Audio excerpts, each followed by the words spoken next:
జయ శ్రీమన్నారాయణ. ఈరోజు 350వ రోజు పారాయణలో భాగంగా శ్రీ విష్ణుపురాణే సవ్యాఖ్యానే షష్టాంశః అష్టమోऽధ్యాయః ఉపసంహారః. శ్రీ పరాశర మహర్షి వారు మైత్రేయునికి ఉపదేశిస్తున్న శ్రీ విష్ణు పురాణ మహిమ గురించి పారాయణ చేసుకుంటూ ఉన్నాము. నిన్నటి భాగమునకు కొనసాగింపుగా యస్మిన్నస్తమతిర్న యాతి నరకం స్వర్గోపి యశ్చింతనే విఘ్నో యత్ర నివేశితాత్మమనసో బ్రాహ్మోపి లోకోల్పకః ముక్తిం చేతసి యః స్థితో మలధియాం పుంసాం దదాత్యవ్యయః కిం చిత్రం యదహం ప్రయాతి విలయం తత్రాచ్యుతే కీర్తిదే. శ్రీ మహావిష్ణువునందు మనసు నుంచినవాడు నరకానికి వెళ్ళడు. ఆ నారాయణుని చింతనమున స్వర్గము కూడా విఘ్నమే. అతని యందే ఆత్మను మనసును ఉంచినవానికి బ్రహ్మలోకము కూడా అల్పమే. మనసులో ఆ శ్రీహరి ఉన్నచో మలినమైన బుద్ధి కల పురుషులకు కూడా అవ్యయుడు ముక్తినిచ్చును. అటువంటి అచ్యుతుడు కీర్తించబడినచో పాపము లయమును పొందుట ఏమి విచిత్రము. విష్ణు చిత్తీయ వ్యాఖ్యా యస్మిన్నితే మతిః శ్రవణమనన రూపం జ్ఞానం చింతనం ధారణ ఆత్మని మనోనివేశనం ధ్యానం భగవతి చేతస్థితి సమాధి. విష్ణుచితి వ్యాఖ్యకు అనువాదం. యస్మిన్ అని మతి అనగా శ్రవణ మనన రూప జ్ఞానము, చింతనము అనగా ధారణ, ఆత్మలో మనసు నుంచుట ధ్యానము, భగవంతుని యందు ఉంచుట సమాధి.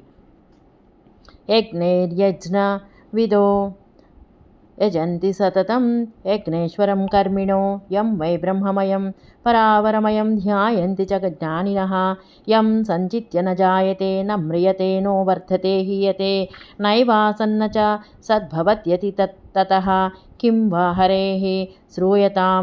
యజ్ఞములు తెలిసిన వారు యజ్ఞములతో ఆరాధింతురు. ఇతను యజ్ఞేశ్వరుడు.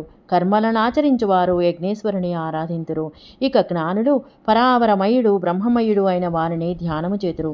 ఆ శ్రీహరిని చింతన చేయువారు పుట్టరు, మరణించరు, వృద్ధి చెందరు, తరగరు, లేకుండా ఉండి ఉండరు. ఇంకా ఏమి కావాలి? హరిమహిమ వినుడు. విష్ణు చిత్తీయ వ్యాఖ్యా యజ్ఞైరితి న జాయత ఇతి శరీర పరిగ్రహో జన్మ తత్వాకో మరణం వృద్ధిహ్రాసౌ జ్ఞానతః నైవాసన్న చ సదితి కారణత్వకాద్యత్వ నిరాసః తతః హరే అతిక్రమేణ కిం వా శ్రూయతాం తదధికం కించిత్ శ్రూయత ఇత్యర్థః. విష్ణు చిత్తీయ వ్యాఖ్యకు అనువాదం. యజ్ఞేహి అని జాయతే అని శరీరమును స్వీకరించి జన్మ, శరీరమును విడిచుట మరణము. శరీరమును స్వీకరించి జన్మ, శరీరమును విడిచుట మరణము.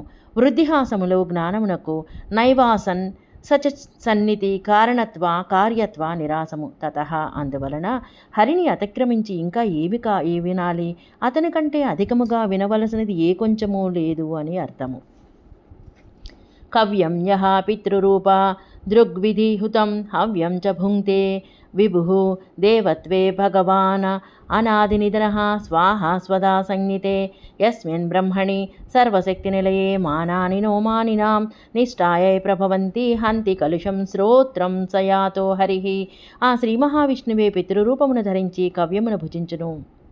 అగ్నిరూపమును ధరించి యథావిధిగా హవనము చేసిన హవ్యమును భుజించును. హవ్య కవ్యములు స్వాహాస్వద సంజ్ఞలు కలవి. ఆ భగవానుడు ఆది అంతములు లేనివాడు.